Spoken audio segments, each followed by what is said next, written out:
Have you ever said to yourself, boy, I can hardly wait until I can quit this job so that I can really do something I want to do? I used to say that a lot, and it didn't matter which job I happened to have been in the past. I had a varying career. Even when I was a stay-at-home mom, there were times when I thought, boy, I can hardly wait until my kids grow up so I can do something I really want to do. Well, that's the focus of the talk today. The topic is titled, Stepping from Day Job, quote unquote, into Your Life's Work. The name of this show is Living Wisdom, and I'm Patty Paul. Back in 1985, I made some new choices and new decisions about the direction that I wanted my life to go in. I had had quite a successful career as a paralegal, and I still enjoy doing that kind of work. But the direction that I chose involved my spiritual path, which I had pretty much neglected to that point. So as I did my day job, as I took care of my children and took care of the bills and those other things that were part of my duties and obligations, shall we say, I also began getting new information, meeting new teachers that led me to the understanding of how I created my own reality. Indeed, how each person creates their own reality. We create it either by causing it or by allowing it. We cause it through the choices and decisions we make, just like the choice I made back in 1985 to head a different direction. And we cause it by the things we do, the things that we say. In other words, in that overt way, we cause the creation of our reality. But we also allow our reality. That's another way of creating it. We allow it. We allow it through the beliefs and attitudes that we hold, through the thoughts and feelings that we have. That's a more subtle perception of how we create our own reality. And we also have what are called tools: imagination, desire, expectation.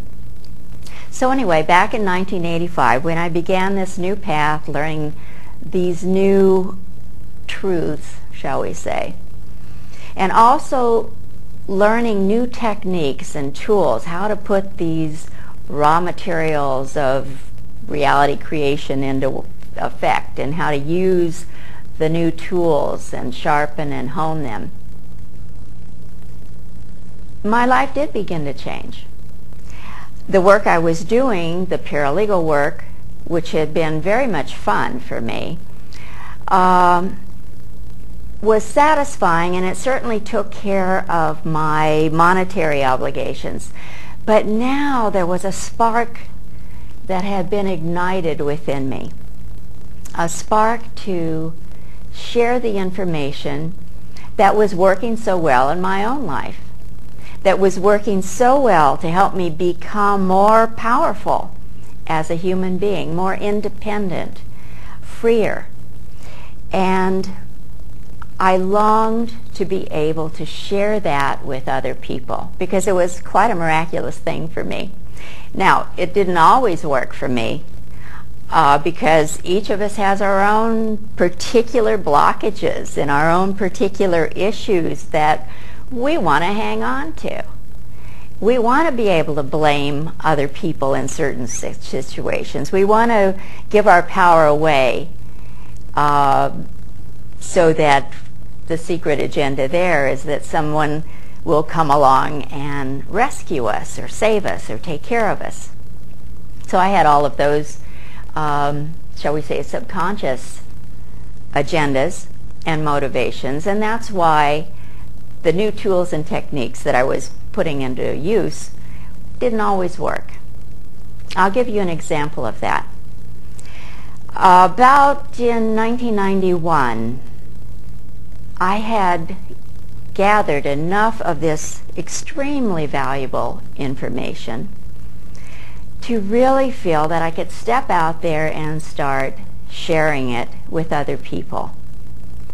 I began giving speaking engagements and was really surprised at how easy that was for me, because there was a time 10 years before when I had even dropped out of a college speech class because I was so terrified of standing up in front of this class of young adults, and here I was in my early 30s, but I was terrified of speaking before them, and so I dropped out of the class. But here I found myself in 1991 able to give talks to people and loving every minute of it.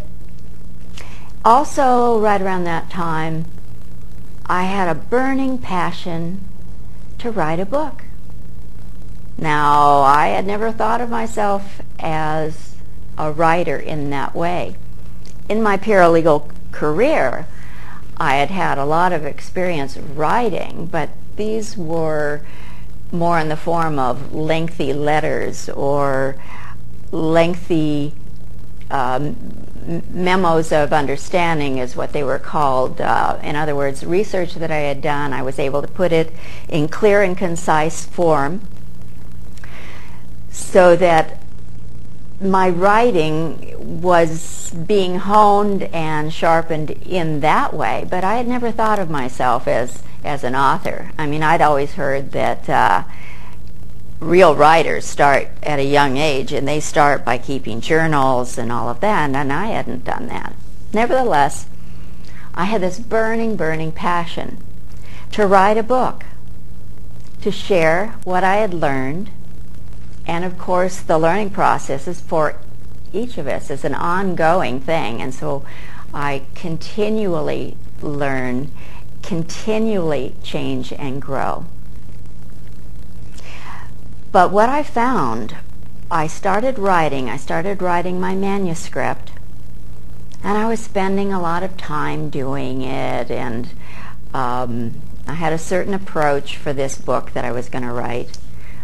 Of course, it was a non-fiction book. It was not going to be about my personal experiences per se, but it was going to be sharing the information.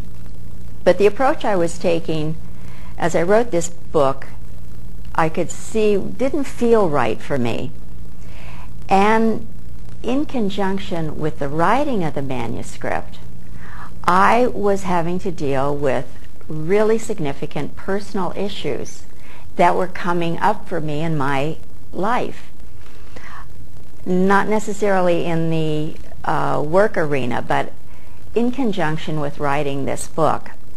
And so I had to do some very deep soul searching and serious work with the past, which included working with my own inner child and my own adolescent.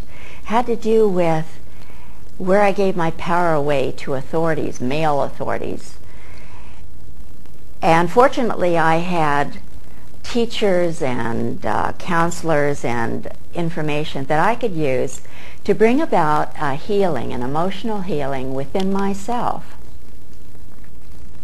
I did enough of that work so that a shift took place. And when I felt confident, when I felt healed enough, I threw away everything I had written to that point, and I began writing my book, shall we say, by opening up to the higher levels of myself. And the product was a book called A New Spirituality Beyond Religion. This book is available in libraries and other places. And this book, for me, from the beginning of it, of writing it, to the publishing of it, to the promotion of it, it has been a labor of love. It's just been really a magical experience for me. And that's another thing. When you know that you're on the right track as far as your life's work, as far as the focuses that you've chosen for yourself in fulfilling your destiny, however you want to say that, things do come very easily. They come very magically without the struggle and strife. So I wrote this book, and it was a wonderful experience. It felt so good, and I was giving the speaking engagements that felt wonderful.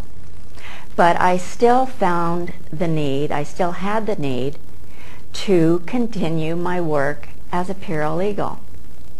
And by this time, California was in a real estate recession of sorts.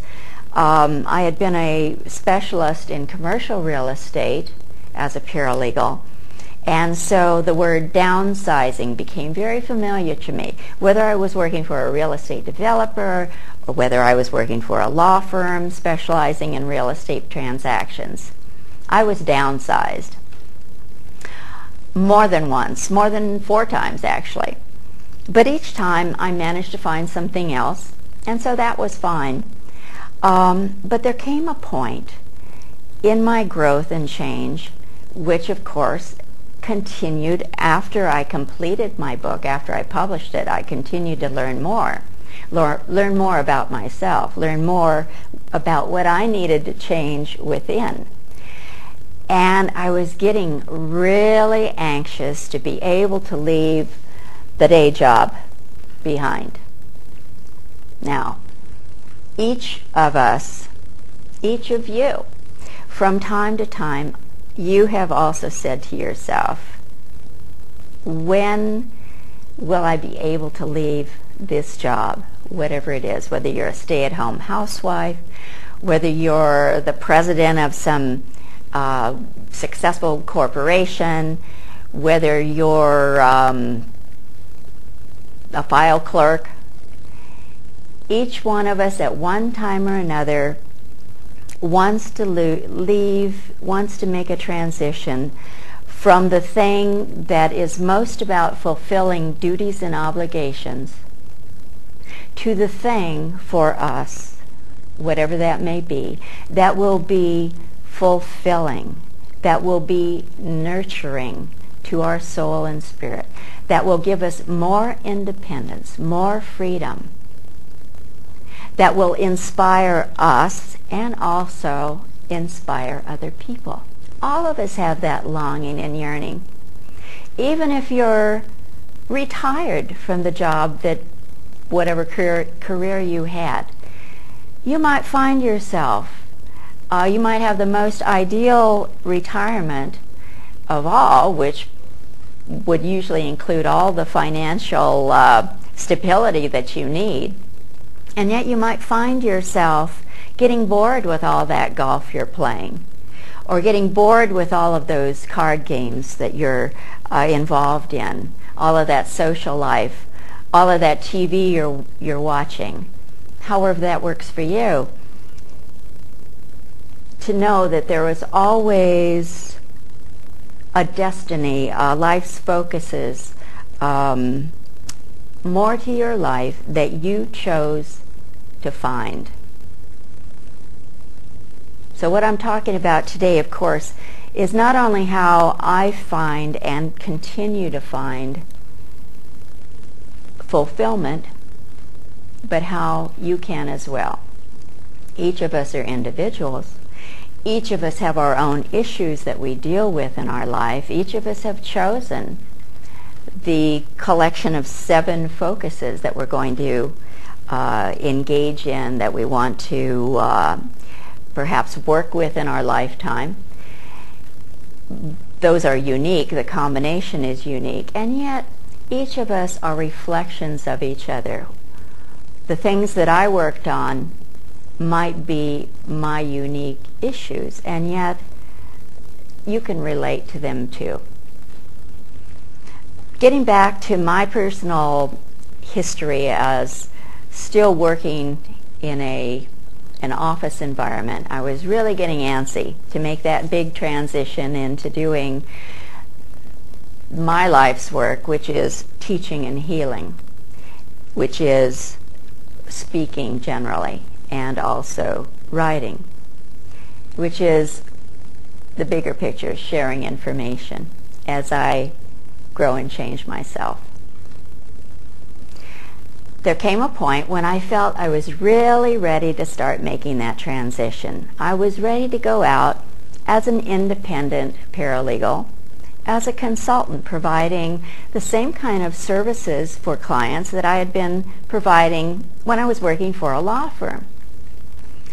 The one who had suggested this possibility to me was one of the young attorneys who worked in this law firm. She was leaving the law firm, and she said, "Hey, Patty, why don't you go out as a consultant?" She said, "I certainly would take advantage of the services that you provide, and that would be a way for you to have more independence and more time to do the things that you like to do." So I thought, oh, this is a great whisper to me. Yes, I can pull that off. So I did what I thought was enough inner work with my child, my adolescent, those other limiting beliefs that I thought might keep me from being successful as an independent paralegal, and also that would allow those things that would allow me to have more time to do the love of my life, which at that time was more and more speaking, more and more writing. So here I am, all ready to go. Had it all set up, attorney who was going to work with me.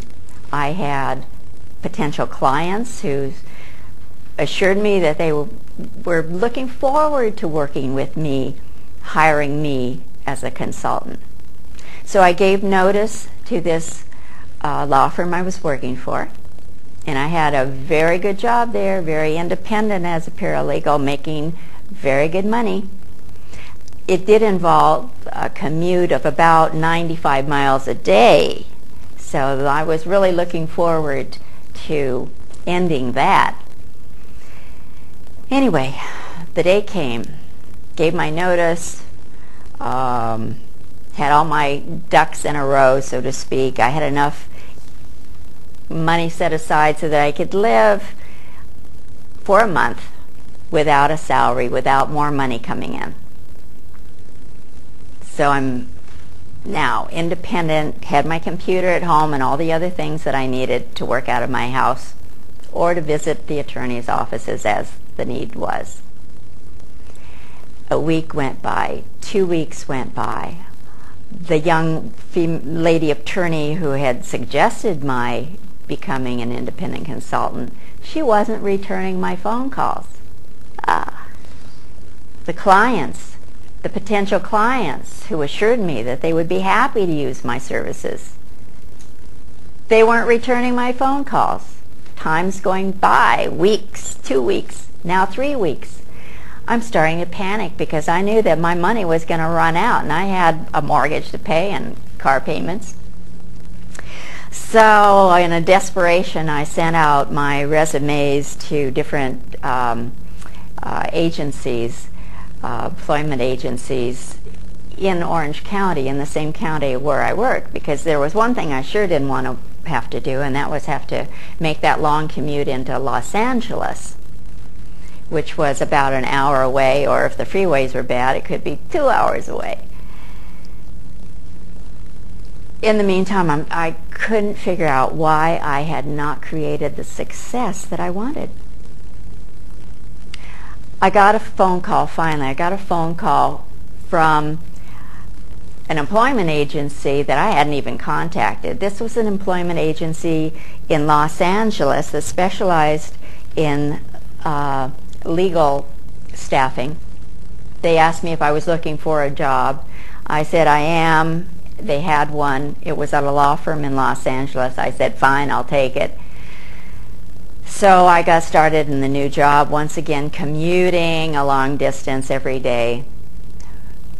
That was when I knew I needed to get some outside guidance, because sometimes the hardest thing to see is what's going wrong, what are my limitations. I can see it for other people easily, but for myself sometimes it's very difficult. So fortunately I had a dear, unconditionally loving friend, very wise, happens to be a channeled being friend.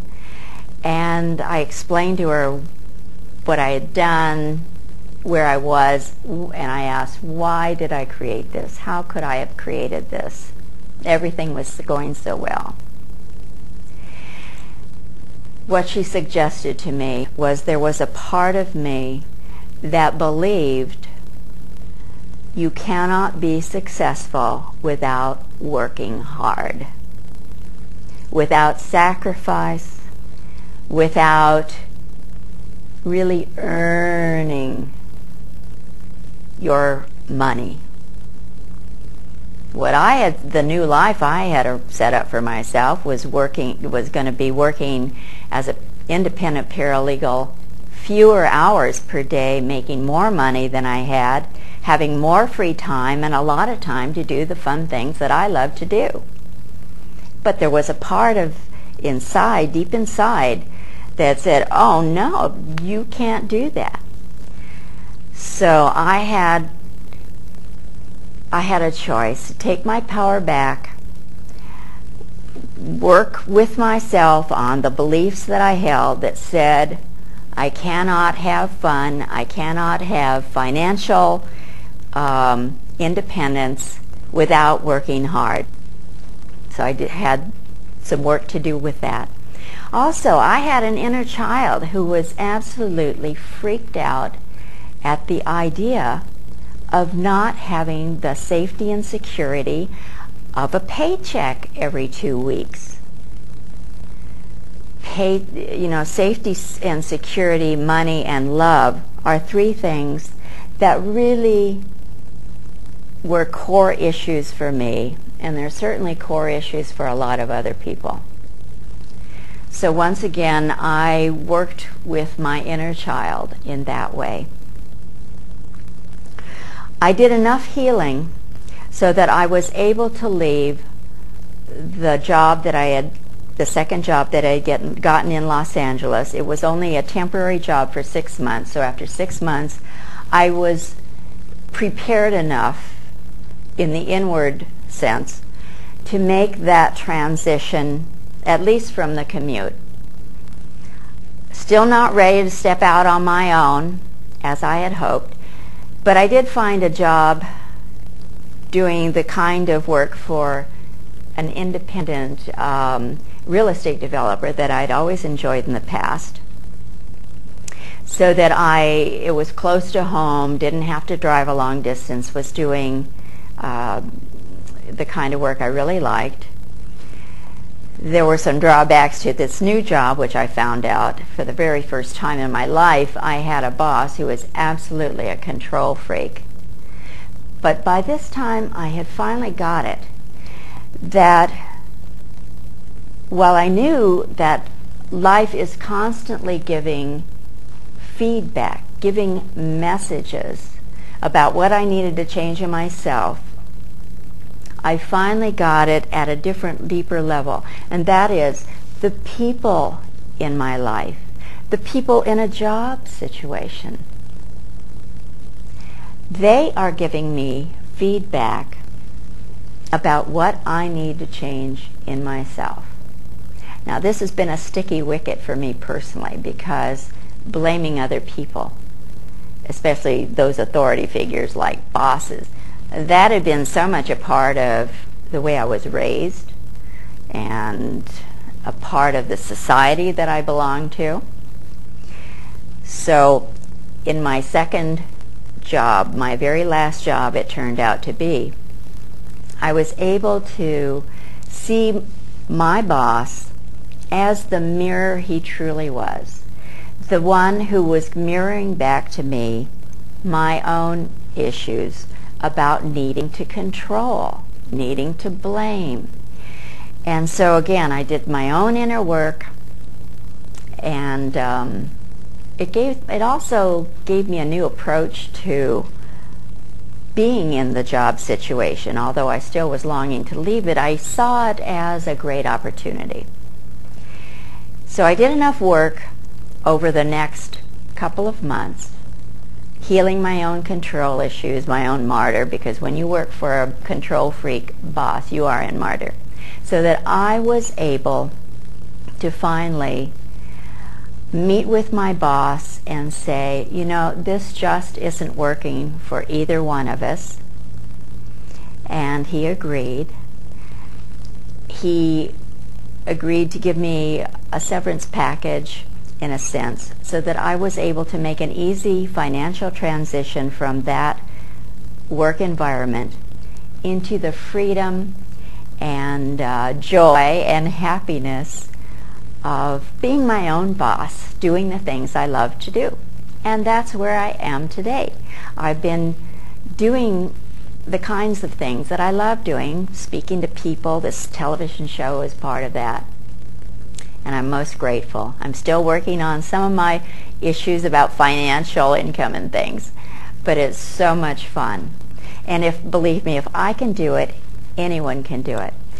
So I want to thank you for paying attention today, and perhaps I've given you some inspiration about maybe how you can change whatever isn't working for you now into something that you truly will love. Thanks for watching the show, Living Wisdom. And this is Patty Paul saying goodbye until the next time.